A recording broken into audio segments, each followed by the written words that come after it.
Being was fun, and its favorite drink was tulips. Then it took off and flew away to glide off into the distance. Oh, how I wish I could have gone with to be a butterfly for a day. I would go up, about, over, around the valleys and trees. I would spread my multicolored coat, show off to the bees. Then I'd drink the juice and nectar of flowers I see. Then I'd find my man, land on his lips and let him taste me. If I was a butterfly for a day, if I was a butterfly for a day, if I was a butterfly, I'd fly away. If I was a butterfly for a day, the butterfly came to see me twice in a manner too surreal. And it was similar because when Chelsea came and I went there for a week, I saw all these individuals where I was now watching on the telly and I was standing next to them and thinking, oh my God, I don't know this guy. Just saw him the other day. Right. So there I was now, and I thought, you know what, I can't do nothing wrong. I just want to make it simple, get the ball, just give it back, just make it look back for the whole week. I'm doing all that thinking, yeah. But what it was, nobody said nothing. Nobody came to you, yeah, we're interested, yeah, we're like, what are you doing? Yeah, we think you. Nobody said nothing. That was the same situation when I was at Southampton and so forth. I went back to him and kind of dying hard, thinking, you know what, I'm obviously not good enough. But the second week they came, and Ron Stewart, his name was the scout, head scout, and he asked me what's wrong. I said, well, nobody said nothing. He said, no, we are interested, come back again. With that week, after 3 days, I was still doing, I said, I don't want to do anything wrong, so I was still just playing it down, simple and something. But it was this guy who looked at me and said, Canners, man, that's not what they want to see. Now, this individual, you've got to ask, right? I'll tell you now, because this individual, he was a brother of a very famous player. If you don't know your football, was Ray Wilkins. Rest in peace. His brother was Graham Wilkins, played right back. And he told me straight, he said, Paul, take me on.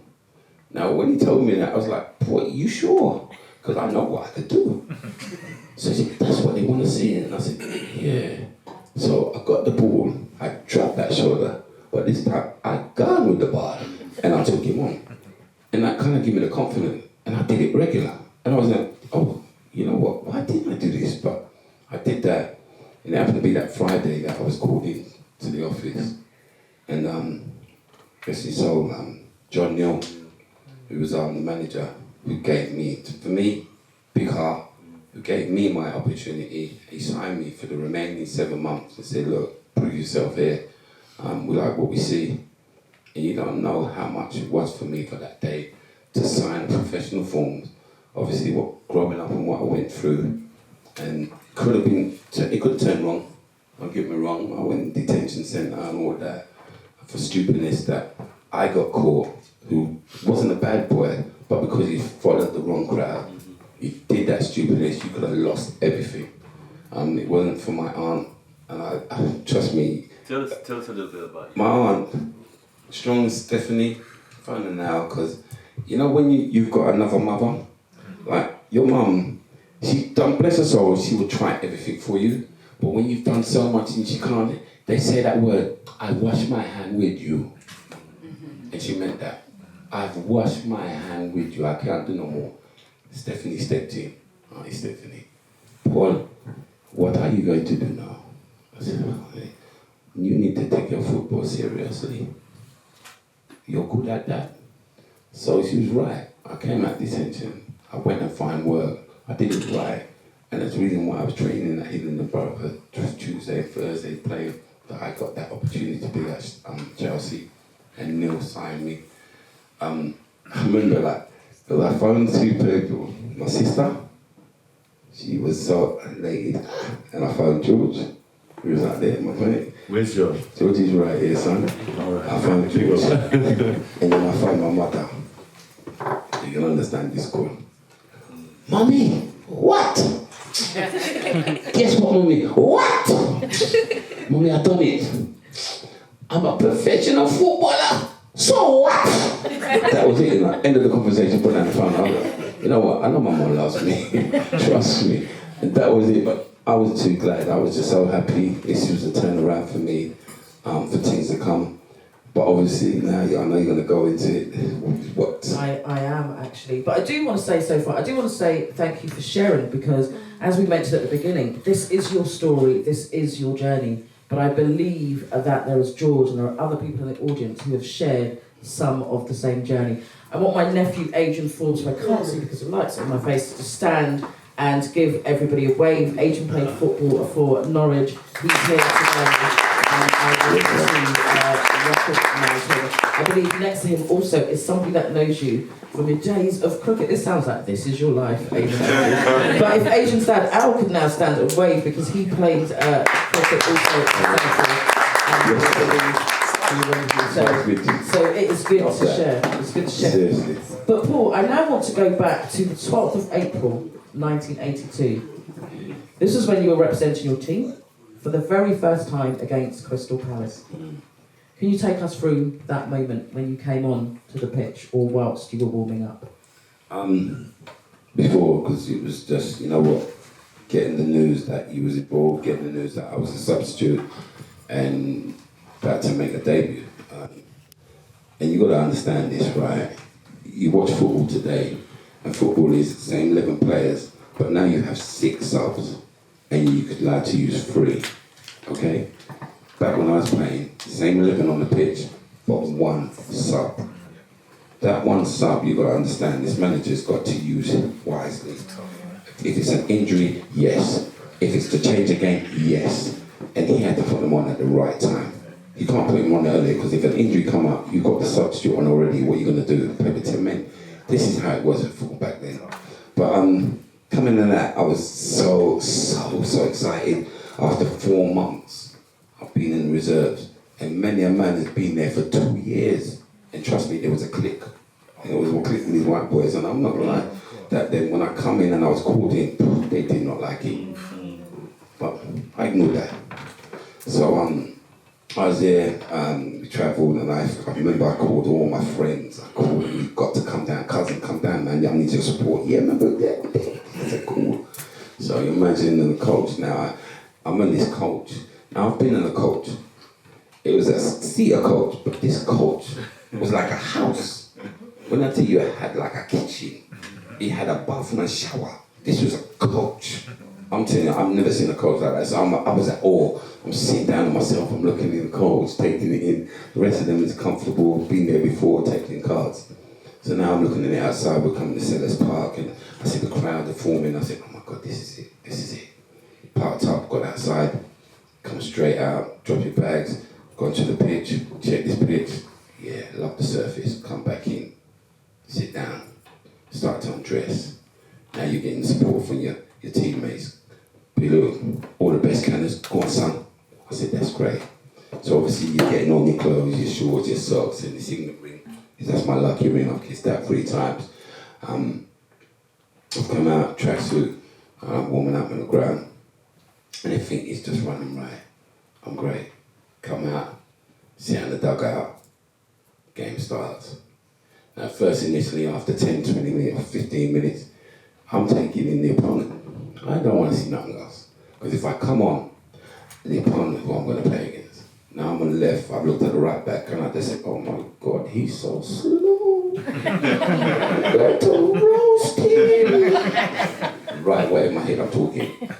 So 2-2 now, 20 minutes, as I said, gone. 30 minutes is gone, 45, here what? This was blown first half, 0-0.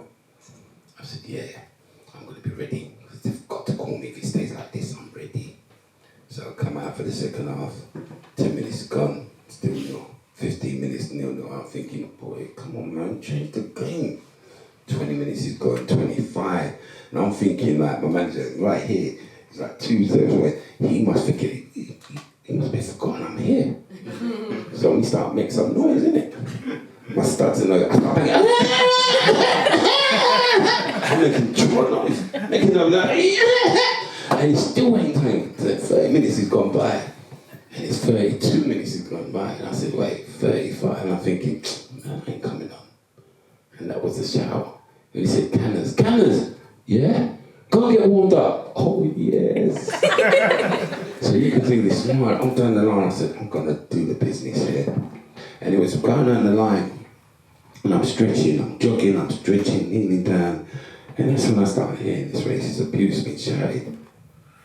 And it hit me, so I was shocked. And I think, nah. Boy, Crystal Palace fans are like that? Wow. And nobody's stopping them. And it got worse, and then you heard the word, N-word. I don't like using it, and you got collywog, and then go back home, and you got, wow, hold on, nobody's stopping this Crystal Palace. And I'm thinking, nah, man, come on, man, someone's got to stop them. And I'm still not turning around to face them. I don't want to see their face.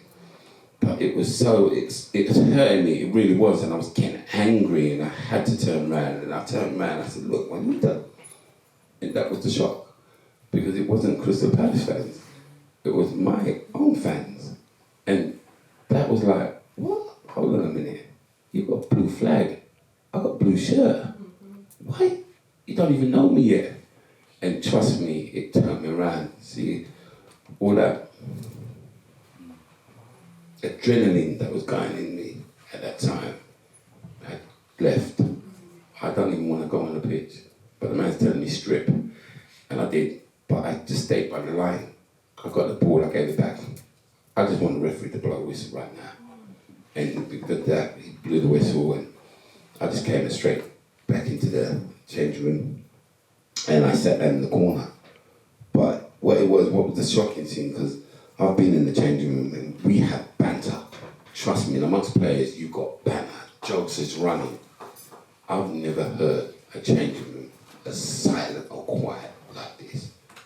They literally didn't know what to say. That was my own teammate, because they heard it. They couldn't believe it, and I know they couldn't, because first time.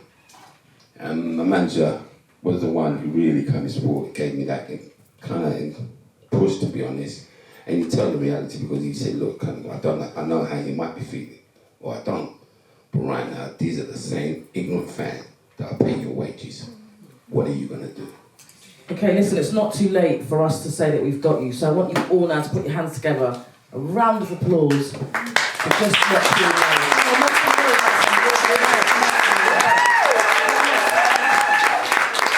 Because I want you to know that it's not too late for us to say that we got you.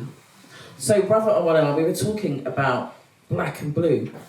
And you read the book after me. Maybe you might share with Paul any of your favourite bits, or bits that you found quite moving or difficult.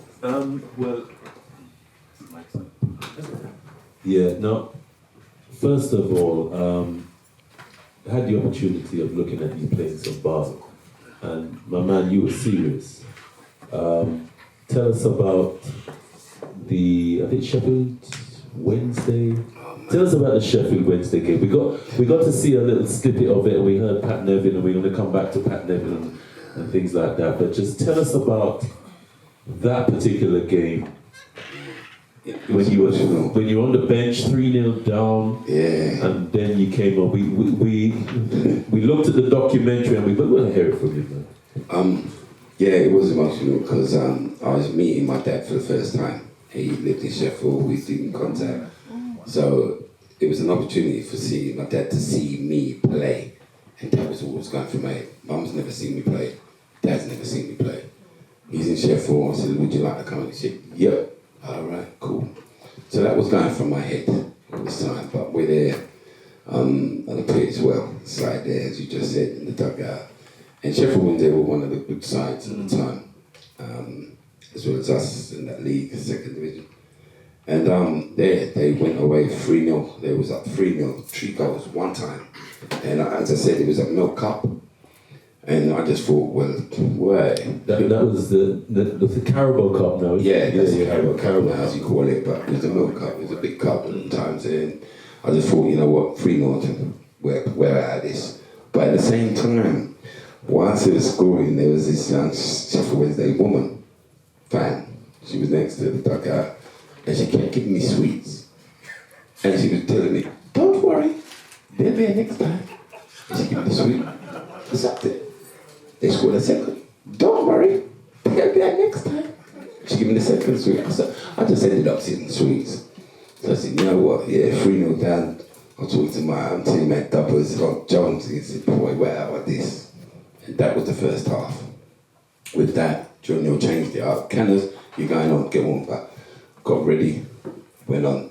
And as you saw there, must have been the video, first ball, I remember it, Joey Jones hit it, and it was Kerry, then Speedy headed it, and I got him beyond the central half, and I hit it first time, 11 seconds, went in 3-1.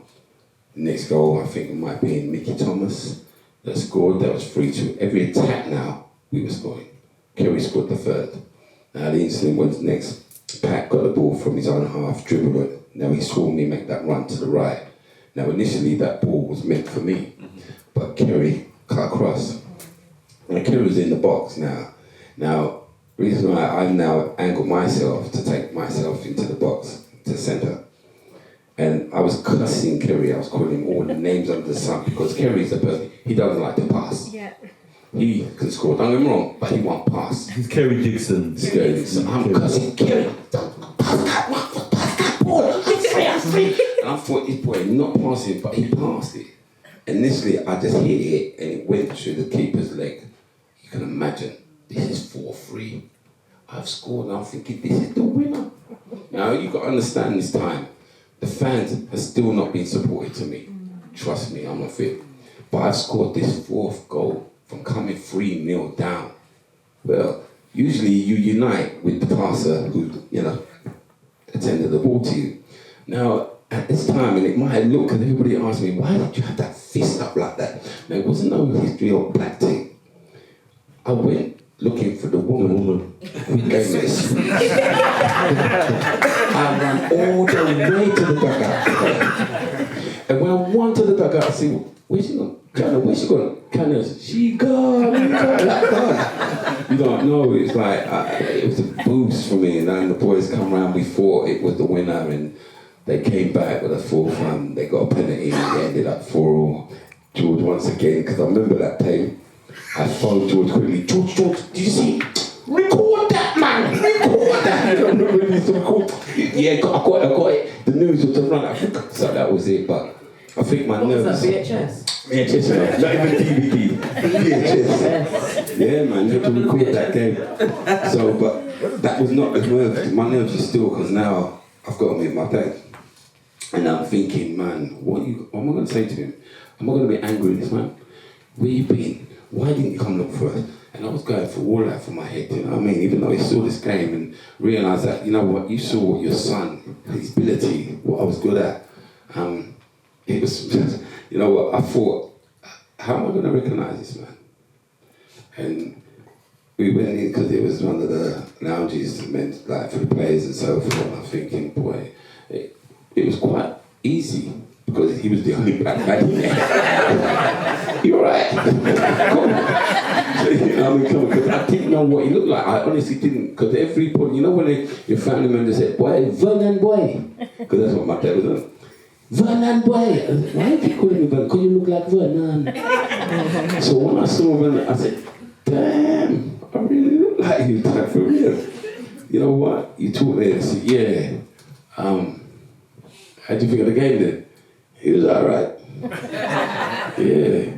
So how you been? I was alright. And I'm thinking, what conversation am I going to have? You don't know. I can't say that. I said, you know what? You want a drink? Yes, that's alright. Let's go. And we went to the bar. We just drink. To this day, you know, don't get me wrong. Dad's got his stubbornness, but I understood, and this is what you understand now, why my mum gave me so much trouble. Because I look like my dad. She just saw my dad in me. So anything. Look, this situation, let me give you one. My mum asked me, Paul, go and paint the fence for me. I said, yeah, all right, Mum, I'll do that. Don't worry, I'll get it done for you. She come out, Paul, I asked you to paint the fence. I said, oh, Mum, why are you rushing? The Queen ain't coming. It's all right, I did that. That's the problem with you. You're just like your father. This was what I'm saying to you. Listen, your father, he's a professional. When you ask him anything, he can't do nothing. It's always later, and you's just like him. And I was like, Mom, I had to tell her, stop with that attitude, man. Father ain't here, Dad ain't here. You always pick on him in an argument and mention him. I'm thinking, he doesn't do that with you. All he does is love you. Don't get me wrong. I would never talk to her, so stop that.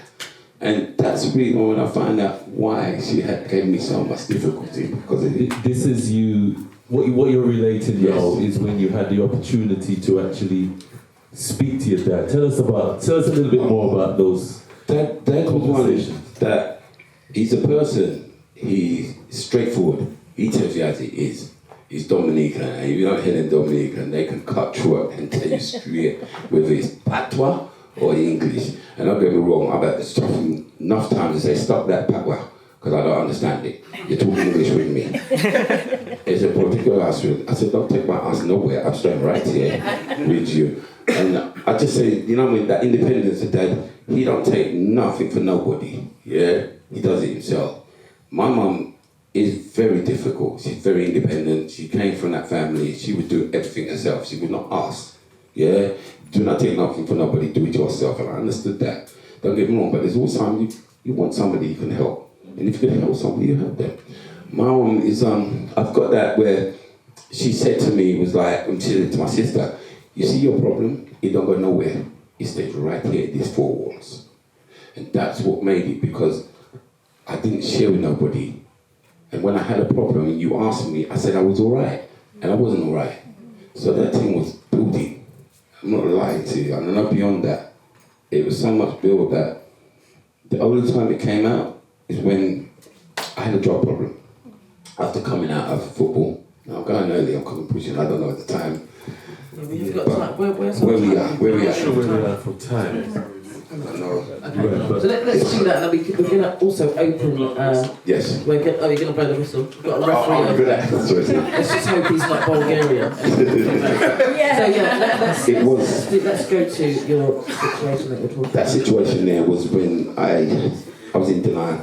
I was in depression, mental health. Football was my life. Having to come out of it because I got injured. I dislocated my knee, tore the cruciates, the ligaments. To be told that I wouldn't be able to play football again was dynamic. For me, 25, I'm at my peak. And all I could hear in my mum's ears, or my ears, was about how important my education was. And I didn't take that. And I mean literally, I didn't even take exams. I wasn't even at school enough. That's how bad it was. Paul, can you just quickly tell us about Reading? Because there was a real opportunity there when you moved from Chelsea to Reading in terms of you going forward and the experience that you had from Chelsea and Hillingdon. Reading was where I got the injury, but it was before that. All right. Because the reason why I had to end up at Reading. The situation was with Chelsea, it was pre-season training, and we went to Aberystwyth, which is in Wales. Now, we had a great season because now we've qualified, we got promoted to Division 1, these new players. When you train from the morning right to the afternoon. After that afternoon, you can do what you like, but you're under curfew. You come out 9 o'clock. 3 individual players, first team players, went out and they went and got drunk. Now what it was, I used to stay with the academy. We're not academy, we're youth players. I was their influencer. They man, keep going, keep your head down, you'll get through, you get through. So we heard this incident outside, loud talking. It was our assistant, rollicking, 3 of these first team players. They were pissed. And I turned the window, I said, boy, you boys got told off, didn't you? Come on. And the one individual looked at me, shut up, you nigga. I said the word. I looked at him and I said, boy, you know what? I know you're drunk. So I go and sleep that off and go like, shut up, you nigga. Shut up. We talking. Wait, I'm a bit upset now because the other 2 have not stopped him. But he come out again, you nigga, what are you gonna do? I said, wait there. Now, enough was enough for me. Because I was the only black boy in the team. And right now, jokes being said, I didn't like the black jokes. I had to tell them it's not my authority, but enough was enough. So I was going downstairs and the young boys, Paul, don't do it, please don't do it. I said, enough is enough. And I went downstairs. And I went in his face. Say that again. And he's bold. He said it again. So I thumped him. And I knocked him out. With that, I thought, he's going to sleep that off. He's going to realise what he's done. And we're going to talk in the morning, manager, whatever. Got up. It was the last day, Friday. We're now in the dormitory. That's where we're situated. We went and got a tray to get my breakfast. Keith Jones, my teammate, was next to me. And as I'm there in front, just right, he said, oh my gosh. He said, what? He said, guess what? He said, what? He's coming. Yeah, don't worry, I'll knock him out. He said, no, he's got a golf club. What? I just tell me when he's there. Just tell me when he's there. So right now, he's there. As I turn around, he's about to hit me with a golf club, and I blocked the tray. And I grab hold of him, and I'm about to pull a punch on him. And the assistant now put me up in a half Nelson. Now you will understand here now. I ain't forgot my roots, but I know how to present myself when I'm in places. But this here time, they've never heard me talk black. That blackness came out of me. I started to cuss. I was cussing everybody. It was like they was watching me like, is that Paul? No, I was so upset. I was giving it to them and said, get off me, you lot blood. I was going mad. Anyway, I was driven back. Norman Meadows, remember the physio, he was the England physio as well. And I was driven back to London by him where the individual was on the coach with the rest of the teammates.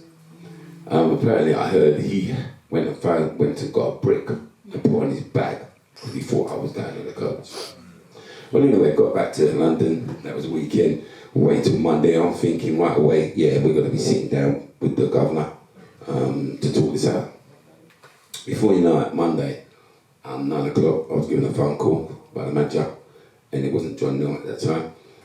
He told me, Candace, how you feeling? I said, yeah, I'm cool. He said, all right, can you not turn up to the training ground and not to turn up to Stamford Bridge? I was young then, I was 23. I was like 24. Oh, okay, all right, yeah, cool. And I put down the phone. But I'm realising, hold on a minute, but I've still got 2 years. So where am I supposed to train? Then I got another call, followed. And I called followed, it was the assistant, Ian McNeil. And he's a Scotsman, and he told me, Candace, man, you fancy playing down Millwall? Are you mad? Now, if you don't know the history of Millwall, you see what Chelsea gave me. Hell, Millwall were worse. And he's asking me to go down to there. I kindly told him, get the F off my farm. Get off. By this time now, I'm realising, wow, I've been bombed out. But this time I'm not making noise, I just want to play football. So I went trials at Brentford, Frank McClintock, if you don't know, he played Arsenal, he was the manager. And trust me, I went in there, I was roasting him. That boy said that, we want to sign you. Now, Brentford was in Division 3. Can you imagine now, I'm going from Division 1 to Division 3. I don't care, I want to play football. So I'm about to negotiate. You understand this. I've never negotiated nothing. Everybody's had an agent. I've never had an agent. So I didn't know what to be asking. And the man's asking me, what do you want? And my head is spinning. Well, okay. And I looked up. I want to sponsor a car. And I want this signing on fee. And I want this amount every week. And I thought, yeah. He said, all right, hold it there. I'm going to talk to the chairman. I went, what? That was easy. You know that one when you think, I should have asked for more. That one there, trust me. So you got there thinking, cha. And the phone rang. When the phone rang now, I've got Ian Bradford, who was the manager of Reading. And that Reading got promoted to Division 2. This is where Kerry Dixon used to play forward. So he said, where are you? I'm down at Brentford, man. I'm just about to sign. He said, don't sign nothing. What? I said, don't sign nothing. In fact, I'm coming down for you. Yeah, but I'm just going to... I said, don't sign nothing. See you soon. Boom. And let me tell you something. He must be right close because he was there in 2 minutes. He come and said, let's go. Yeah, but the guy, let's go. And we went. And I went. He drove me to his house because train the next day was late. And I was like, oh my God, man, I've left him. The guy was... He said, don't worry about that. So we tried. I stayed in his house and it was like, looked at this manager's house thinking, He said, nice. Yeah, so cool. Woke up in the morning, no word, comfortable. I opened the door, the bedroom, and 2 young white girls started to scream. No, seriously, they started to scream. I put my hand up. I haven't done anything. I didn't do nothing. I didn't touch them. I swear, Lord, that's how frightened I was. My manager came in at that time, Mr. in Bradford. Sorry, Paul, they're my daughters, and they've never seen a play before. Oh, wow. I mean, where am I coming to? Not a word of a lie. And I thought, no, please. Incident again, went through, got on the pitch, done the same thing. All right, we want to sign you. What do you want? And I just said the same thing. I want to sponsor a car. And I want this someone to sign it on. I want that everywhere. He come back for like, all right,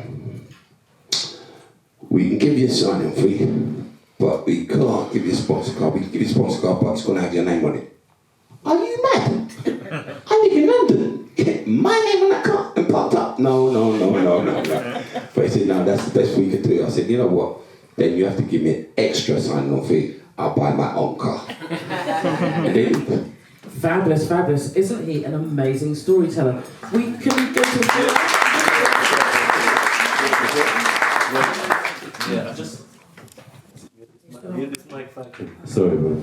Yeah, no, I just wanted to go into the potential of what you would have achieved at Reading and then suddenly all ending.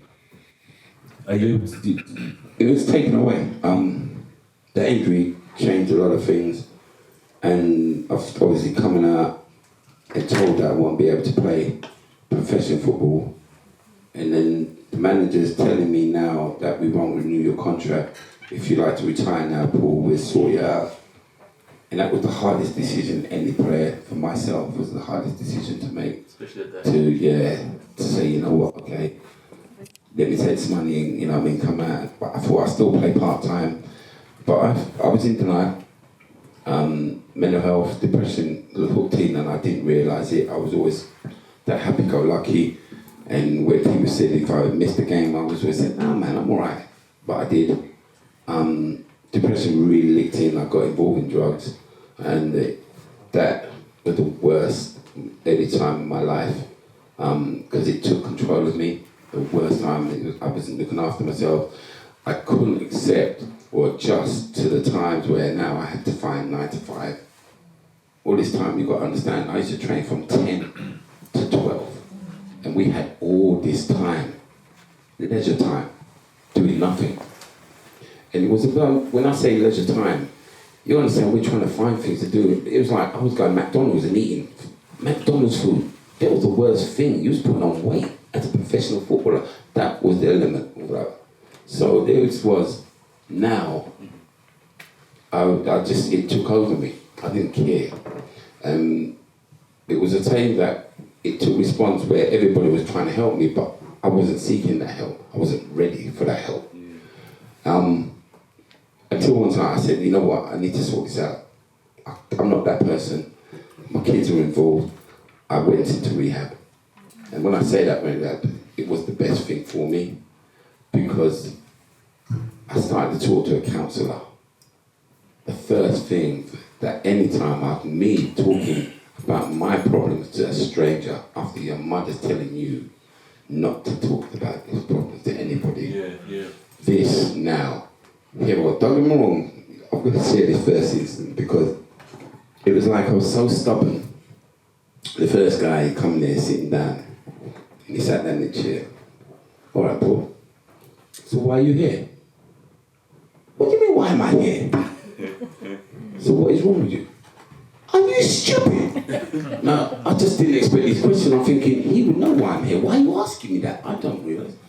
And I said, you know what, you're asking for stupidness right now. And I'm not racial or racist, but right now you're not knowing, understand my culture. You're not understanding where I'm coming from.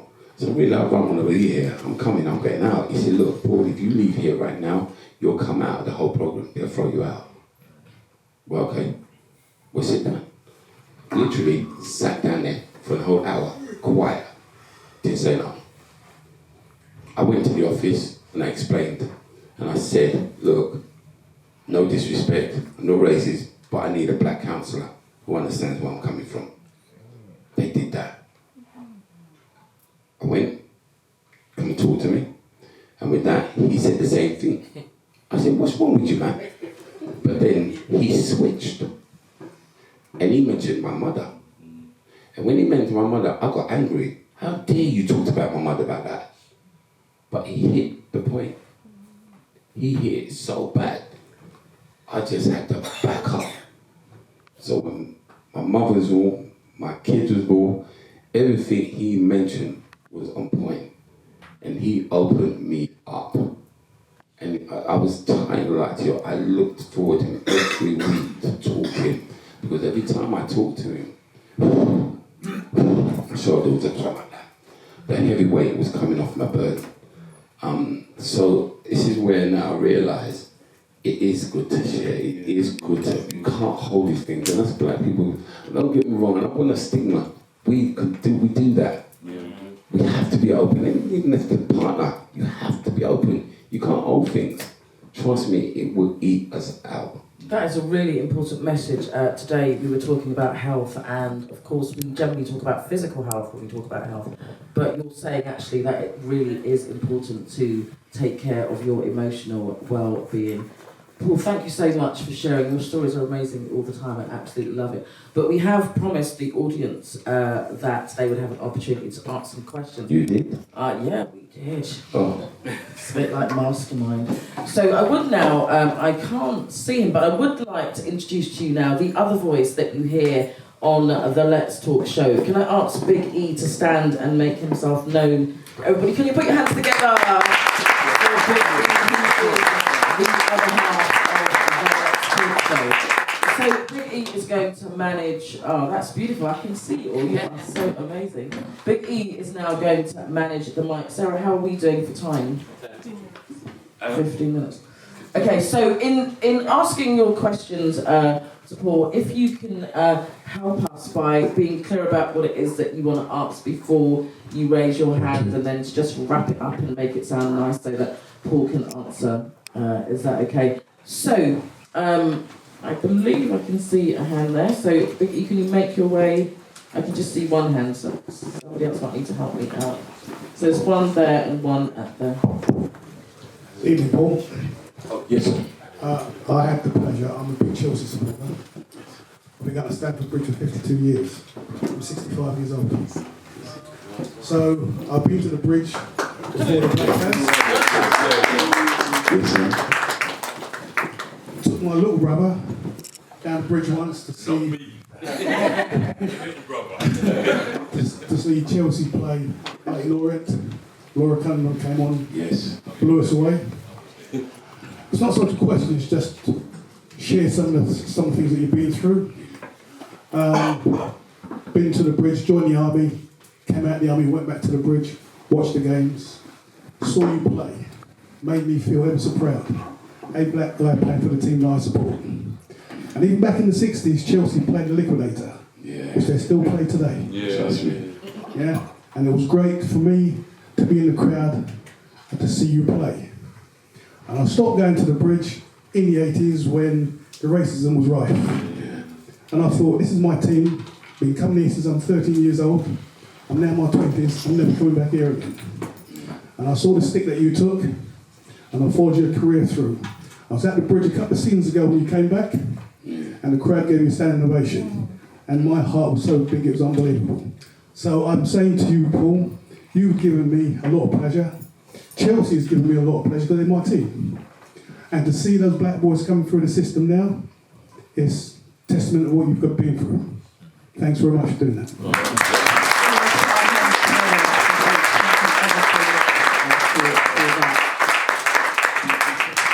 Just very quickly, Paul, what he didn't mention is that he was also an ex-footballer on a trial at Chelsea with the guy named Gary Locke. Gary Locke. Gary Locke. Boy, Yeah. he was awkward as well. Trust me. Anyway, good luck, mate. Thank you very much. That's right. It's funny, man. Sorry, can I ask you something? Because you know, it's funny, because I moved from Southall, from Slough. I moved from Southall to Slough, and I moved to Hackney. And it was around Hackney Marshes. That's where I met George and them. And I went to Hackney Marshes where the AstroTurf, remember George, they was back. When we played football, 20 players per players each, yeah, on a football pitch. And this particular person was in there, right, black guy. And I saw this guy got a ball in flight, controlled it, brought it down. Now don't get me wrong, black people was kind of proud, but when we saw this skill, every one of us looked and we started saying, damn, yo, respect, and stuff like that. We didn't know who this guy was, till I found out. Laurie Cotton. Bad boy. Okay, but you don't know about this boy, what he could do with a ball. And it's a shame that, you know what I mean, he went, well, I think he was the first black player that went to Real Madrid. Yeah. Let's put our hands together for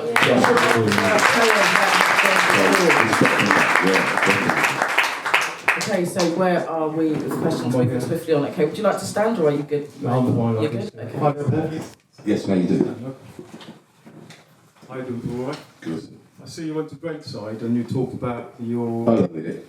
Oh, Benny, shut up, man. Benny's my school. Why you getting up to that? That's my school buddy, boy. Benny, oh, you such a... Yeah, it was pitching me out. I'm interested, Paul. Now, you're obviously Mr. Uphill and Mr. Saunders. Yes. Did a lot for you. So Yeah. maybe good to share. You know, Trust me. yeah, what they did for you. They did. I feel good. You know, remember this, because right now, George said, oh my God, Benny, you catch me. We used to, yes, you know what, when they used to keep me away from the playground, like when we used to play time, and you know, we always used to catch fire. Well, I used to catch a fire, but they kept me and said, nah, come out of trouble, come into the gym. And they kept me going into the gym, playing basketball, playing a five-a-side, playing any little sport.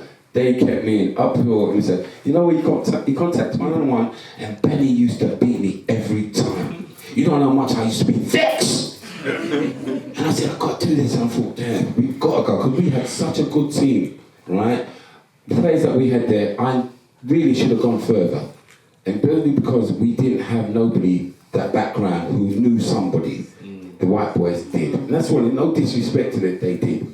But with that, you know what? He looked after us. And don't get me wrong, we had such a team. I'm going to give this one joke, and it's not funny.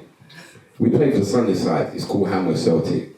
And it was mostly all our friends in Ipswich School that played for the Sunday. And it was a case that the boys sometimes went out Saturday night in Dish, who, trust me, rest our soul, he helped every one of us. Yeah? He picked us up. Picked us everyone in this big van, blue van, picked us up and got us off. Well, anyway, I was out, sneaked out. And I said, I went to Dish, met him.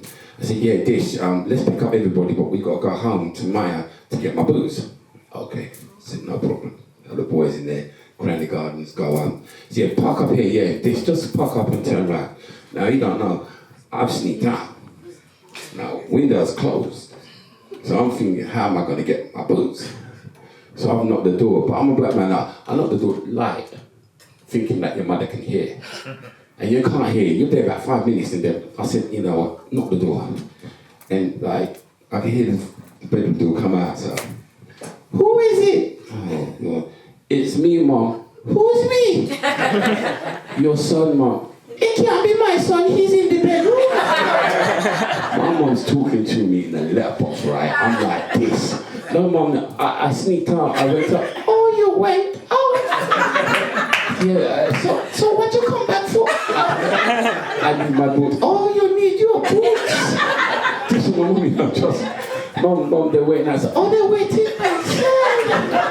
Letterboxing. Oh, you didn't think about that when you sneak out like Mom, seriously. Mom, I'm so home. You need boots. When you best go get your boots.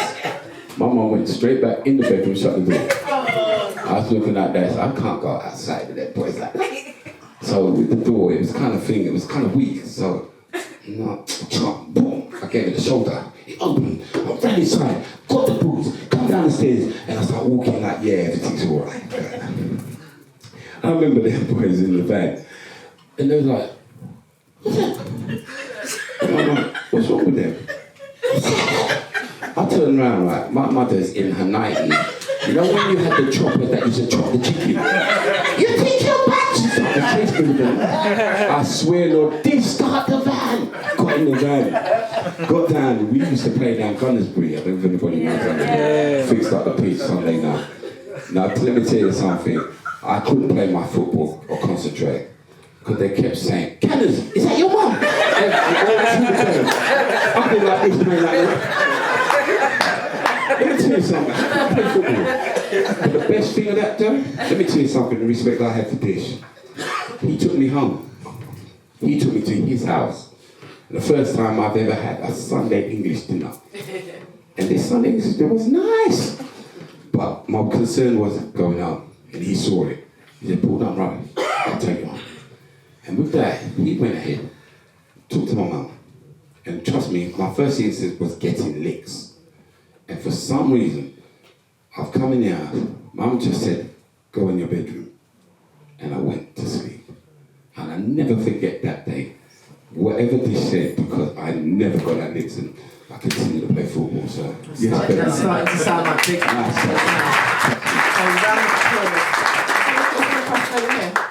Oh, there's a question there, okay. Yeah. Good evening, Paul. Your story was very moving today. My name is Derek and I run a football coaching school.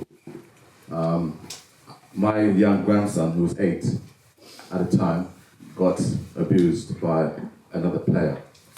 And we brought it to the league, and the league, up to now, it's 3 years on, still doing nothing. We're chasing them, we're now the bad ones in the league, but we're still chasing it. Now, the problem I have now is that he's back in football now because he doesn't want to play anymore, but he's back in football now, he's playing again for Luton Town, and doing very well. But the thing that I want to find out is that, what is the solution? Because we all talk about it now, it's happened in Bulgaria. I just driving in just now, I heard that Haringey walked off the pitch today. I just heard Right, so this is happening all the time, and it seems to be getting worse. And we've got this kick it out thing going on, right? But there's no solution. What do you think is the solution going forward? Because we have to address it because it's getting really bad. And I understand that, and this is the situation here. When I was playing, we didn't have any organisations like the Kick It Out and Share Racism in the Club, which is one of something I support. But I've been saying it. The two of them should unite, and they're not getting the support. Don't get me wrong. If there's an incident, they'll investigate, but they're not in control of that. Yeah? I keep saying this as well. FA. Now, we've seen what, as you said, Bulgaria from Monday, and what FIFA and UEFA, and even that decision there was a disgrace. They're not being strong enough to punish. They're not showing the means or the stance to show and say, here what, enough is enough. This is the punishment we're going to give to this side, this country. They're going to be banned. The limit of ban, I don't know. But they'll give it a petty fine, like to say, it's all right, you can come back again. Now that individual, you have to, don't get me wrong, you still have to push that. We have to came and kick it out. We'll do something because we're there. I'm talking to the new chairman, don't get me wrong, this is where he has to distinguish what we can do further. Because there is enough complaints, like I say, that we can't get to hear the results. It's just like, washed off in like, well, what happened? Nothing. The guy's still playing. He's got a ban for 2 weeks, and the player was continue playing. We have to push this now and really stamp out. And when I say that, all these players that you saw in the past, myself, like Sabian Wright, Stan Collymore, all these, we have to get together and we have to make that stand. Because Kick It Out, Show Racism ain't doing that. The authority stands with us, who's been there, who's seen this. Now we're seeing it continue. And after 35 years to 30 years, this is going on. I ain't taking it no more. I'm sorry. I saw that I was totally vexed when a manager could boldly say and tell you straight, what racism? I didn't hear it. Don't get me wrong, I put a joke about it because I thought he had earplugs and I wish he gave me those earplugs when I was playing because I wouldn't have heard my racism. But I want to know what ground he's at. How could you say that? He was disrespecting black players or the players that was there. Now, the thing about it, the players that are there, it wasn't about just black players that was going to walk off or be militant. It's all of them had to walk off. They had to be supportive in all. But it shouldn't be down to them to make that decision. The authority. That's what I'm trying to say. The authority has to do something. When they line it to you, they're not protecting us. They're not protecting us. I'm so vexed about that. That's the problem, because we've gone through a process and we wait for someone to say, you know. Nobody said it. They're waiting. That's the incident. We're trying to stop now. We have to do something. That's why I'm trying to get all the old leagues together and we make a United something. So that's in the cards, don't get me wrong. So I can only tell you what's happening there, but I know how I feel you're discussed. Right because now. just very quickly, Trevor Nelson in the video made reference to something that I discussed today on Roots FM. If Roots FM are in the house today, please raise your hand and thank you for supporting today. Yes, sir. And we spoke about if you were in a boardroom and someone started throwing bananas at you or standing up doing things that was blatantly racist, who would call the meeting to the end? Would they say, let's take a break, have a cup of tea, biscuits, see how it goes, come back? Whose responsibility was it to call that game? But we'll probably leave that question hanging. We are out of time. Who's next? Anyway. Good evening, Paul. Good evening, sir. Go back to our Spice Bridge days. Peter Boy, myself, and you. You're just a baby, yes? Yeah, but baby. If you know now what you know then before, would you sign for Chelsea? Oh my God, how did you ask me that? Wow. You know what? What's my yes? You know it's funny because oh gosh. That's a hard one, isn't it? No, it ain't hard. You know why? It's funny because the time when I went to Chelsea that week, Tottenham had come in for me. Yeah. But I didn't know nothing. I didn't know any background of any of the teams. You got to understand. I just wanted to be a professional. Correct. What? And there was the opportunity. I didn't know the background of Chelsea. Yeah. I'm going to play for Chelsea. Correct. They've come in. They've offered me a contract. Yeah. That's what you want. Correct. So I've signed that. Now I knew the background of Chelsea. See, but that's how I didn't. Right. My little one, Chelsea, wanted to sign him when he was 12. Right. I said, you're not going there. Well, after what? He never spoke to me for a week. Let me tell you something. A whole week. And listen. It was longer than a week. It was longer than a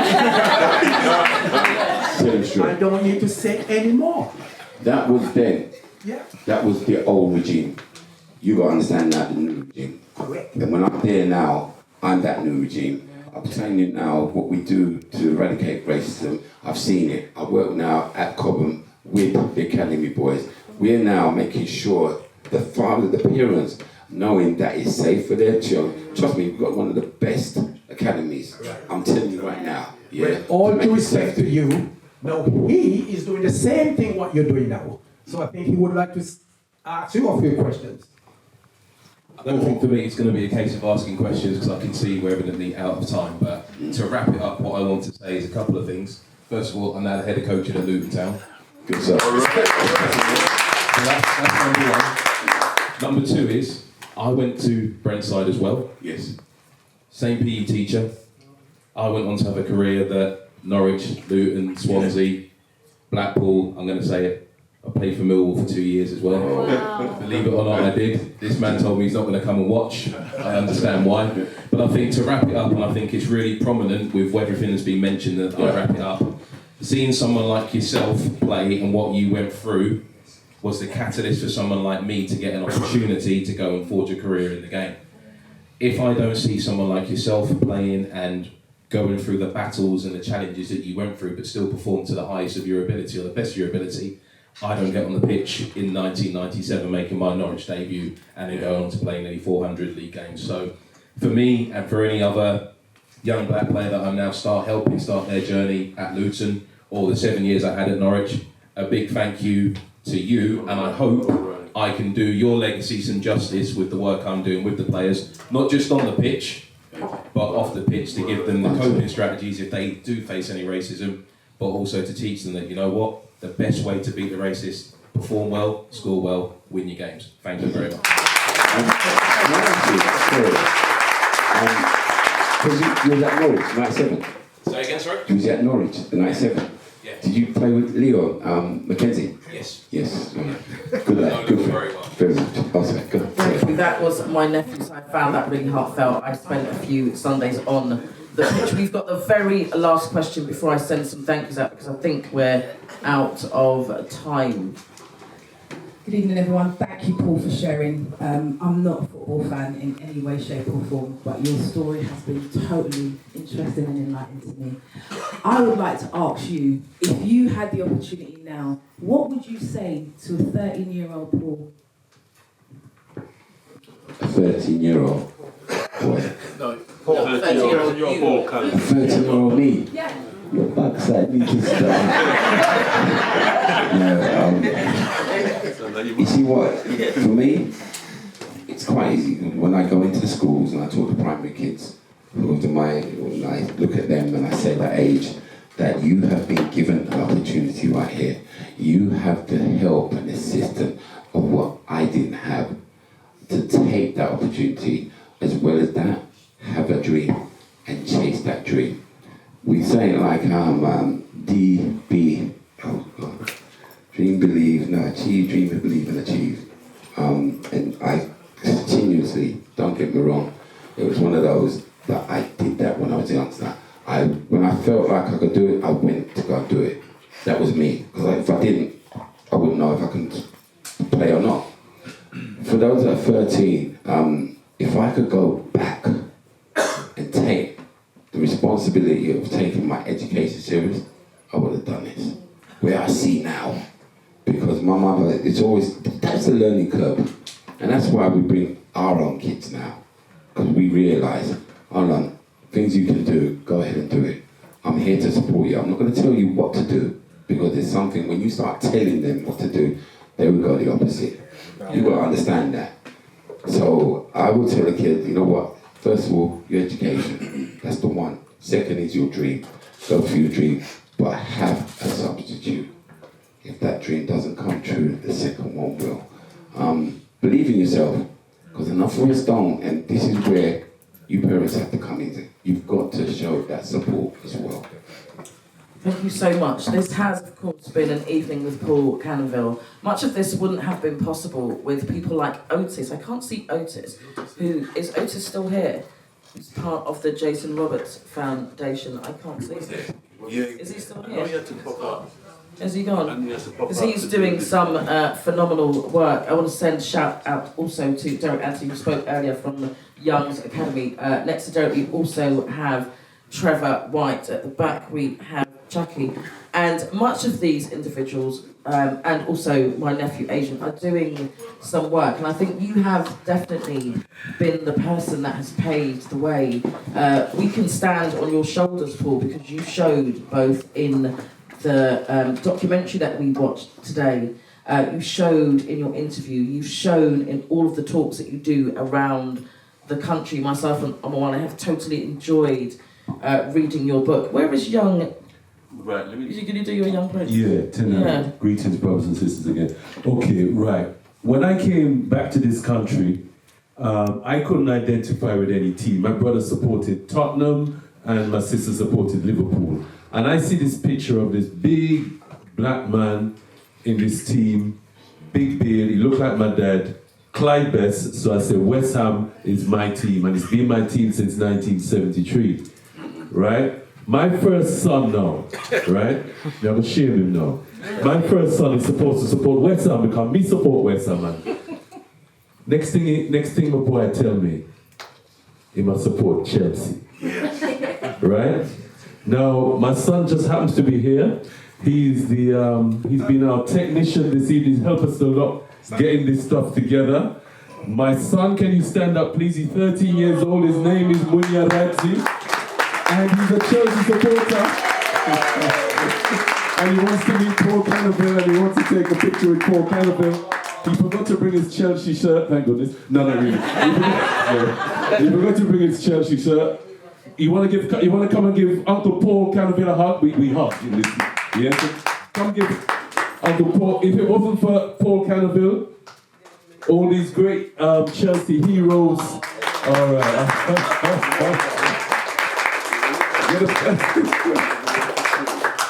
Are you telling him to support West Ham?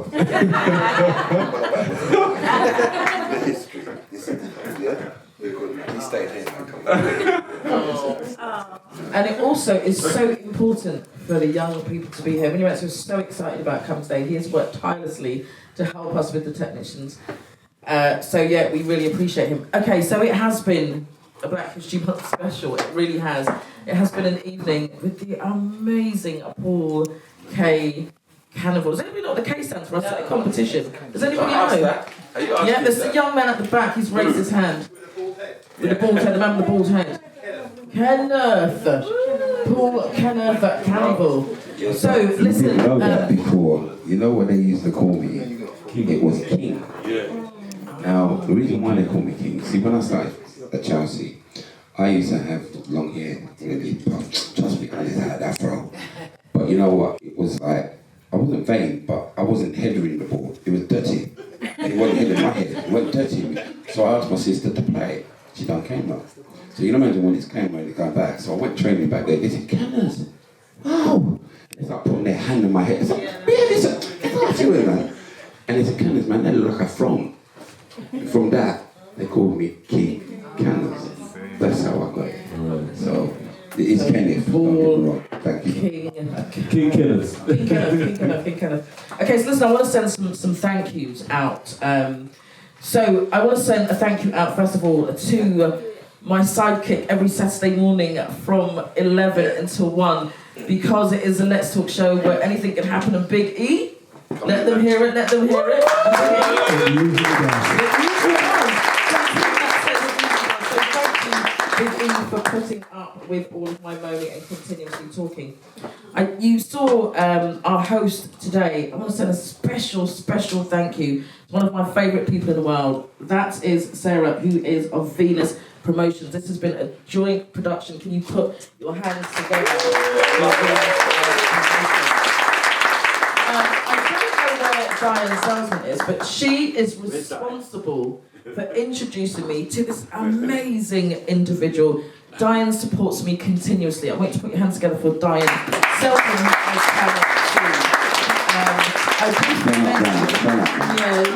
Stand up. Come on, Diane, don't be shy. Come on, stand up. Don't be shy. Big round of applause, Absolutely amazing. UK Unlimited. I'm not sure if Calvin's in the house, but Calvin has been amazing. He's been supporting the cause also. We've said thank you, another round of applause for this young man here. He's been amazing. On the door earlier, you met Sandra and Cynthia. They're separate now, but they were together earlier.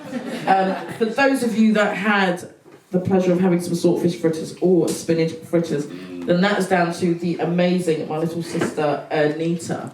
I met a young lady recently who has decided to shadow me. She has been outstanding. I want you to put your hands together for Sasha. That's Sasha. She has been brilliant. I also want to say a really big thank you to my partner and my co-presenter today, who has had to put up with me going, no, this isn't right, that's not right, this isn't, and trusting that we could do this together. It's been an absolutely fantastic experience, and for that I thank you. I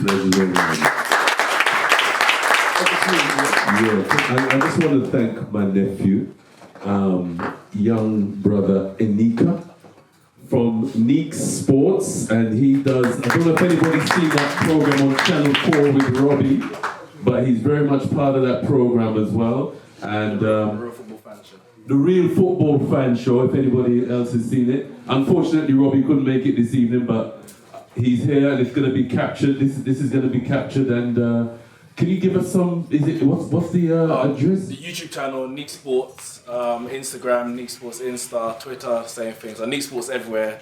And yeah, we'll be cutting it up and putting it out in a few days, hopefully, or within the week. I must say, I never used to be a diva, but of late I've been a bit of a diva.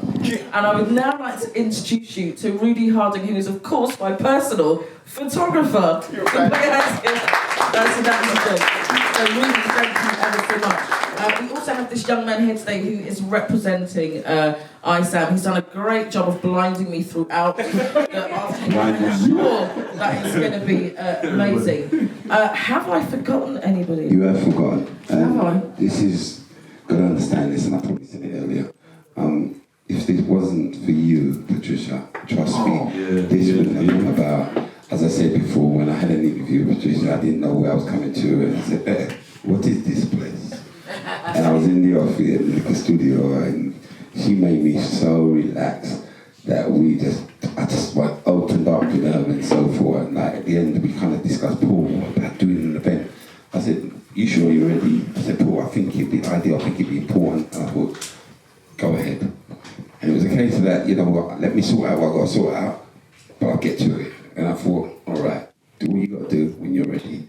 And she did. And it was a plan base. And today is where we are today because of this woman here right now. That's her. You know what? No. That's not good enough. Stand up. But you know what? We have to respect the other people where we are. Give her a round of applause. Thank you very much indeed. Let's do hugs. We have just had so much fun. Let's do hugs.